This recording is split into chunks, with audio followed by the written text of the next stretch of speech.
Hola chicos, literatura 43. El barroco. No sé si debiera haberlo hecho antes que Cervantes o después. Para hacerlo exactamente debería haberlo hecho en medio. ¿Por qué? Porque Cervantes es una figura que está a mitad entre el más genuino renacentismo y también toma muchas facetas de el barroco. Pero bueno, vamos a ver, dicho esto, ¿qué podemos decir del barroco? Una palabra que uno dice, oiga, ¿tiene que ver algo eso con el barro? Pues no, de momento no creo que tenga bien. Parece ser que en lenguaje portugués barroco era una perla bruta, es decir, una perla sin pulir, sin refinar, ¿eh? Y también parece ser que en los silogismos de la lógica, cuando había dos premisas y una conclusión siempre, que ya lo estudiarás en lógica, pues las clasificaron por letras. Y en concreto había un silogismo que tenía una premisa en A, otra en O, y la conclusión dos premisas y una conclusión. Entonces la gente, para acordarse, lo mismo un sistema mnemotécnico, buscaba una palabra que tuviese estas vocales A, O, O. Y a uno se le ocurrió decir, mira, barroco. Ala, pues venga, barroco. Estos silogismos no cogieron buena fama entre los estudiantes de lógica, porque decían que muchas veces ese tipo de silogismos daban origen a absurdos, a cosas imposibles, o sea, que no era un buen silogismo, no era una buena estrategia para razonar. En fin, fuera como fuese, vamos a ver qué tendrá que ver esto con nuestro barroco. El barroco tiene sus manifestaciones tanto en literatura como en arte, escultura, pintura, arquitectura, incluso en música. En música casi siempre se retrasan más los periodos.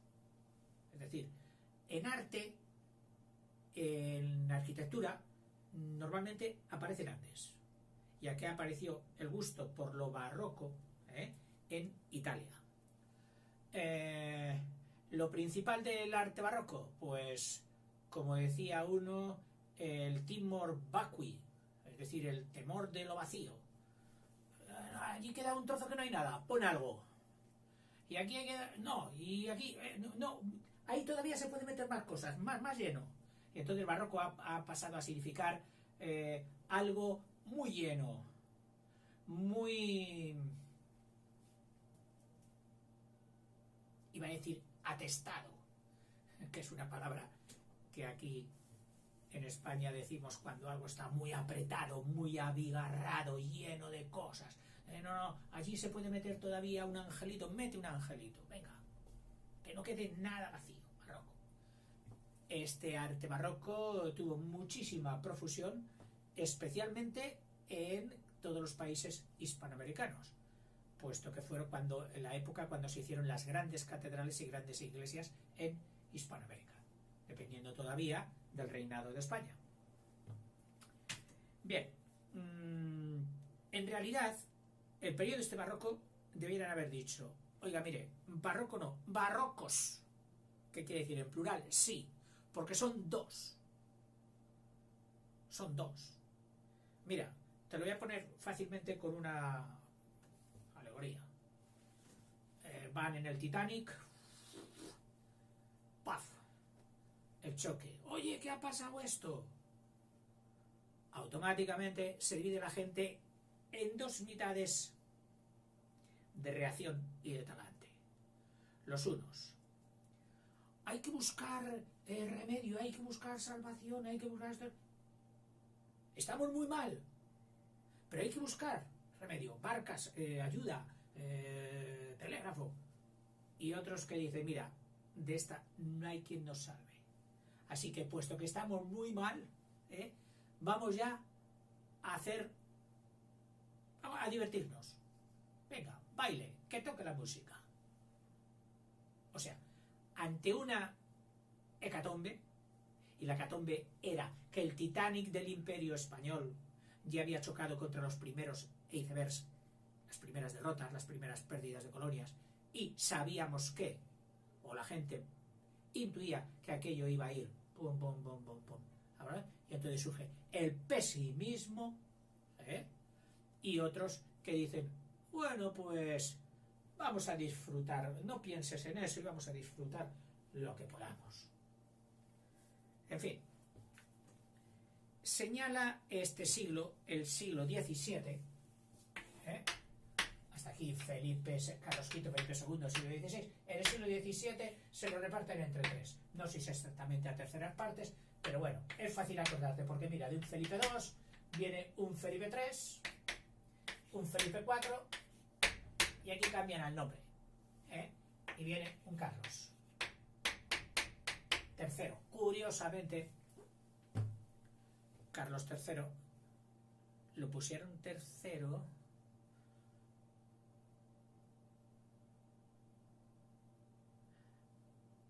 así. Había estado antes Carlos II. No, ¿qué digo yo? Carlos III. Carlos II. Claro. Perdón, después del Carlos I, Carlos II.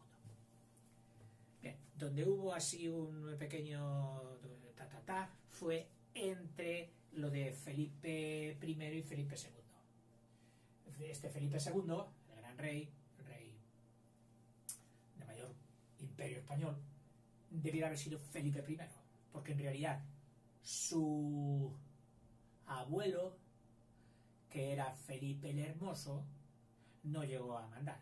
Pero bueno, por consideración a su abuelo, él dijo, sí, mi abuelo fue primero, yo me voy a poner segundo.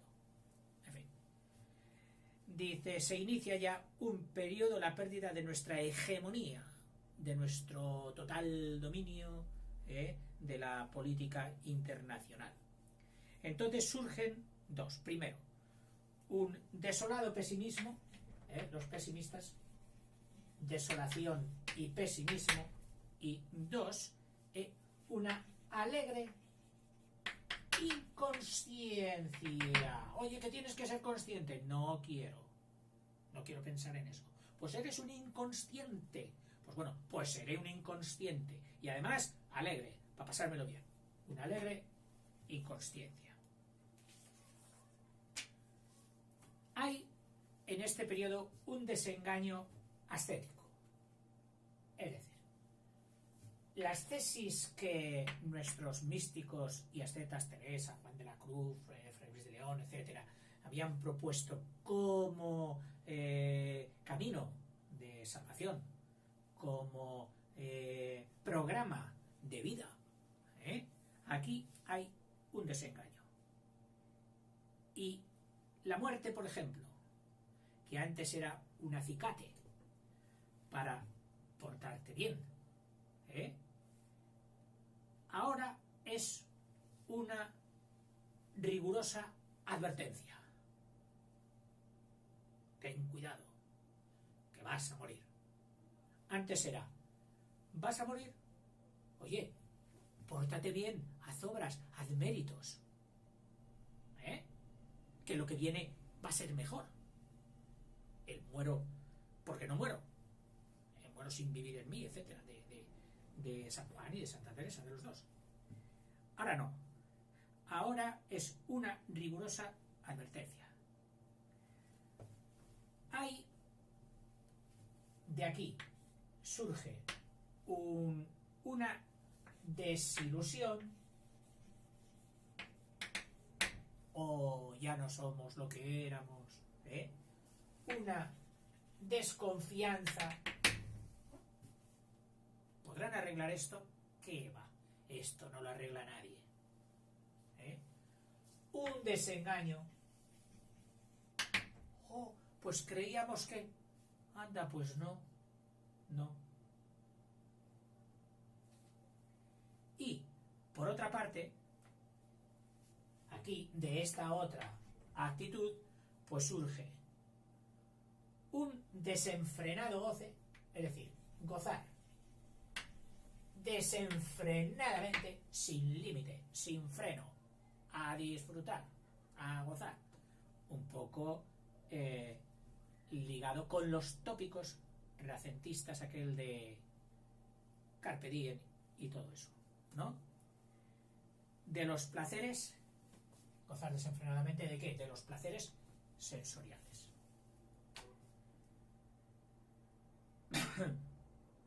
Entonces, acabamos de ver que en el barroco realmente hay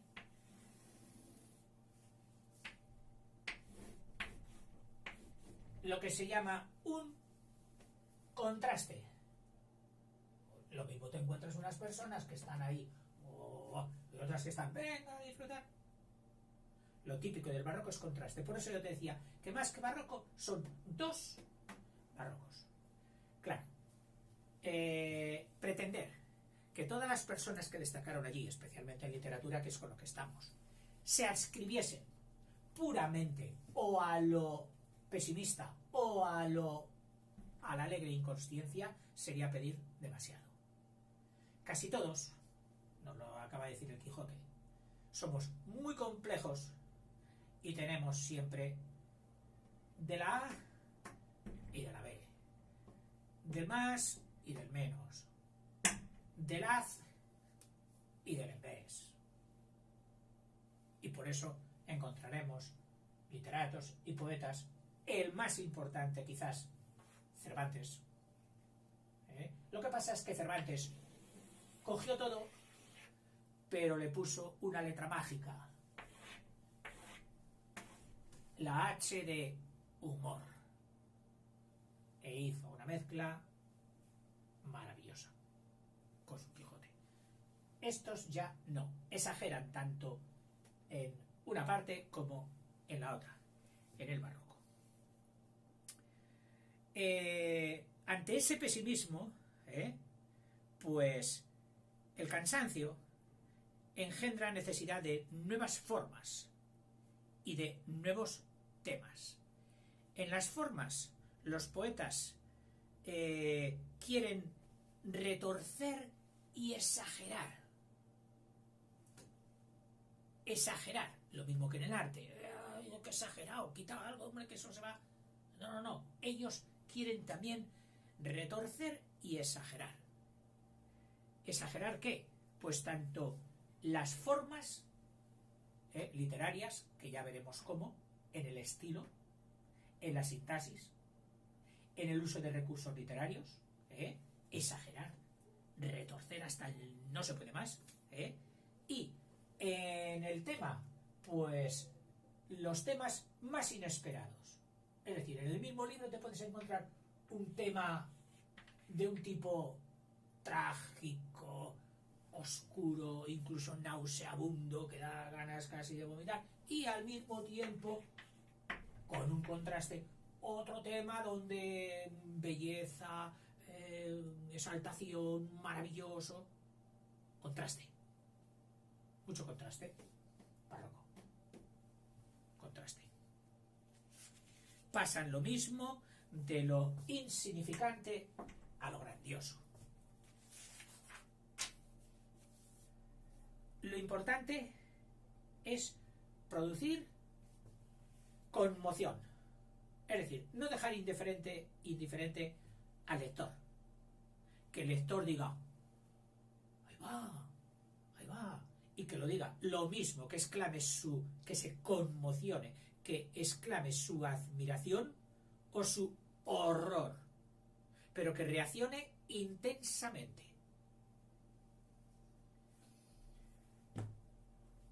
En el criterio personal es algo que ahora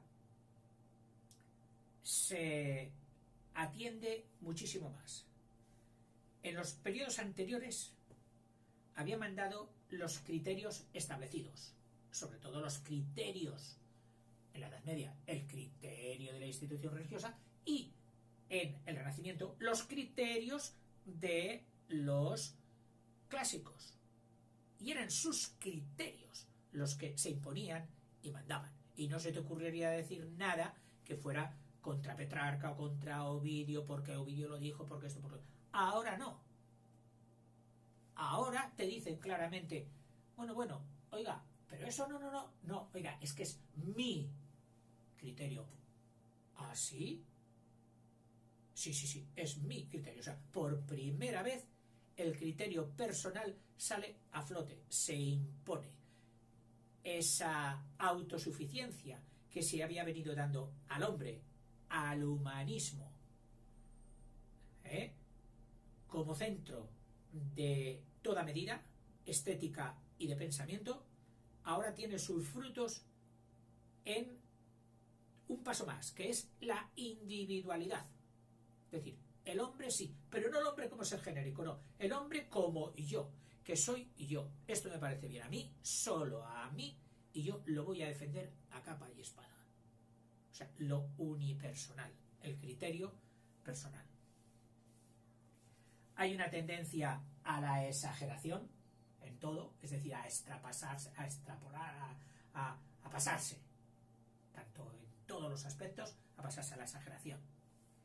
Y todo adquiere un carácter desorbitado y un adjetivo que seguramente va a ser el más denotante, vamos a decir, el que más denota todo este periodo, que es el triunfo de lo hiperbólico.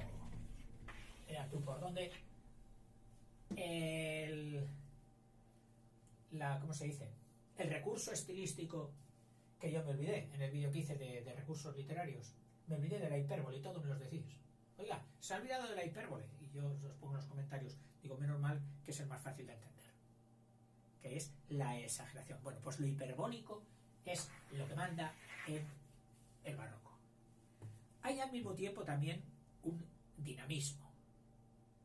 Es decir, hay producción, hay movimiento, hay, ¿cómo se dice?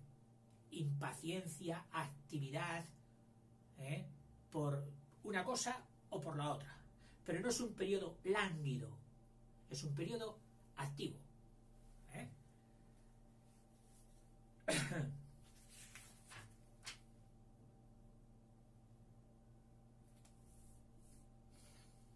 Lo mismo se da, y seguimos, es que estoy mirando aquí las páginas del libro y es que está repitiéndome continuamente lo mismo. Lo mismo se da, un realismo descarnado, qué sé yo, mira, me estoy acordando ahora de cuando te cuenta Quevedo en el Buscón Don Pablos, o en su libro de picaresca, el Domine Cabra, que también se le llama así, cuando se caga en la cama, las burlas que le hacen, que dan náuseas, tal como te lo cuentan. Pues lo mismo, te cuentan eso, que a continuación te cuentan una cosa realmente bella, de una belleza absoluta. Contraste, hiperbólico, exageración. Y aquí ya sí que estoy haciendo yo repetición de por más. Todo este contraste logra que se decanten a dos campos.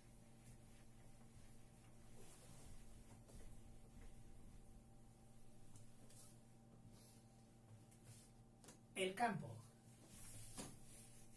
pues ya que estamos hablando de literatura, de lenguaje, el campo de la forma y en el campo de contenido.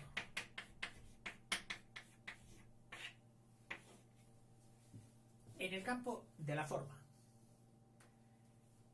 da lo que se llama el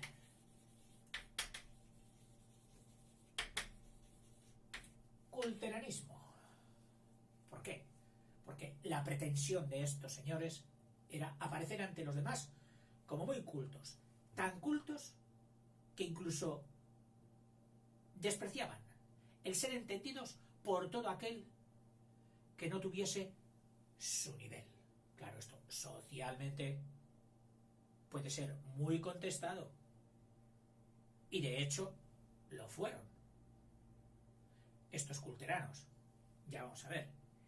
¿Qué propone el culteranismo? Pues mira, aspira a crear un mundo de belleza absoluta.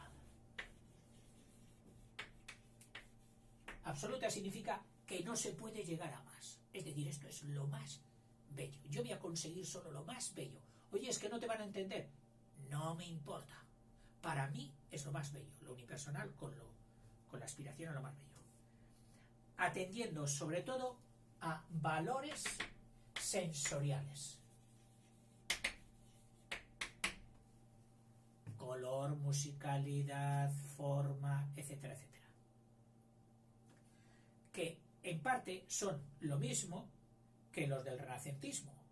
Lo que pasa es que en el renacentismo cogían esto, pero, por ejemplo, Garcilaso de la Vega quería ser entendido por todo el mundo y se esforzaba por ser entendido por todo el mundo. La llaneza. Otros subieron, siendo en el campo del contenido, de conceptos, subieron hasta lo más elevado del pensamiento humano en la mística, y sin embargo lo hacían también con un lenguaje llano capaz de ser entendido, lo que es en cuanto a su expresión entendido por todo el mundo. Pero estos no. Estos culteranistas en la forma hacen unos hiperbatons que te caes. Por eso a mí de crío no me gustaba. Te daban un trocito de Góngora, que va a ser el principal representante de Góngora, del culteranismo. Lo leías y te quedabas así. ¿Qué ha dicho? Acababas cogiendo manía. Y si nos referimos a los de contenido, ya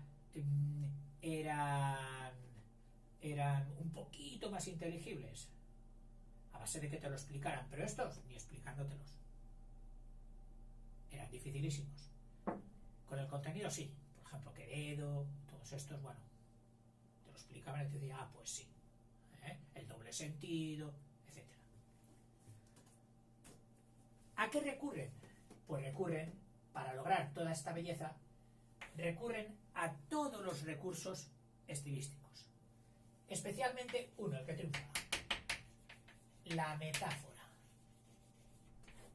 Este es el movimiento de la metáfora. Igual que a veces en un campo dices, oye, aquí solo han salido esto, parece que este campo solo sea de esto. Bueno, pues este campo es el campo de la metáfora. Fíjate, para hacerte un poquito. Y gracias a la metáfora, la miel, por ejemplo, ya no es miel, es oro. Y no te dicen, la miel es como el oro, no. Te dicen el oro directamente, que en eso consiste la metáfora. En suprimir la parte real para dejar solo la parte imaginaria. Los labios, ya no te dicen labios, te dicen puertas de rubíes. El rubí es rojo, entonces puertas de rubíes. ¡Qué metáfora! Los pájaros cantores, el canario, ruiseñor y compañía, pues ya no son pájaros. ¿Qué son? Inquietas liras. Liras, instrumento musical. Fíjate, ¿a qué extremo llegan en la metáfora? Dice Merced, al lenguaje culto, la expresión adquiere originalidad y se aleja de las formas vulgares con que habla la gente. No, de cómo habla la gente nada, es que, vamos, no cojas ni dos palabras seguidas tal como las dicen ellas. Esas gentes, nosotros no. Fuera. Son muy frecuentes los neologismos. Neo, nuevo, logismos, palabras, es decir, palabras nuevas. Dice, a veces con una gran sonoridad. Por ejemplo, neologismos que se sacaron en aquel tiempo son palabras como canoro, las aves canoras, que son las aves cantoras. Esplendor. Ahí va, esplendor, ¿quiere decir que fue una palabra nueva alguna? Sí, señor. Es que muchos de esos neologismos luego han sido incorporados al lenguaje vulgar de la gente. Es decir, ¿qué consiguieron en parte? Un enriquecimiento del vocabulario. Adolescente. Sí, sí, la palabra adolescente se la debes, no las espinillas, la palabra adolescente se la debes a los culteranos que la introdujeron. Náutico, todo lo que tenía que ver con Albarca y esto, náutico. Cándido, oh, qué cándido, qué inocente. Y un constante hiperbatón. Hiperbatón es, si yo te dijera, el reloj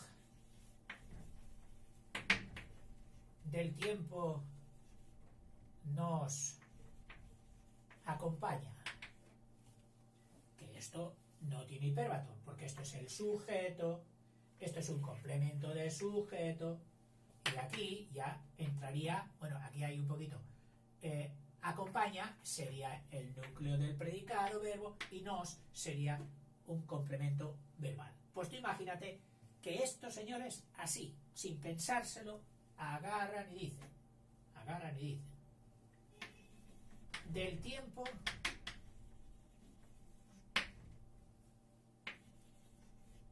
nos acompaña el reloj. Y este hiperbatón, este cambio todavía es comprensible. Pero es que los que te hacen ellos o te los explican o no los cazas.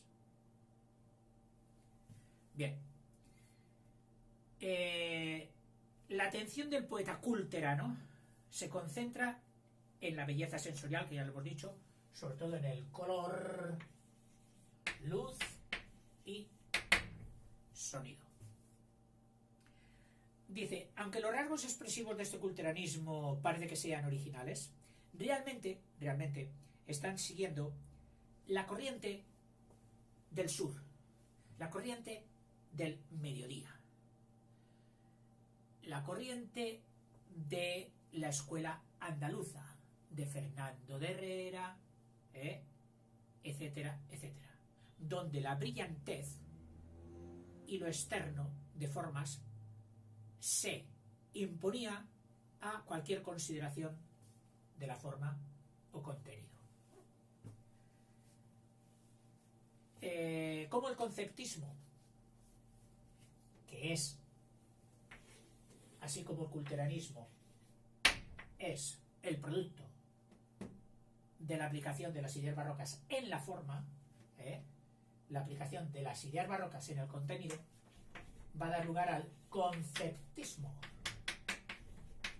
que como bien puedes ver, viene del concepto, del significado de las palabras. Para esto prefiero iniciar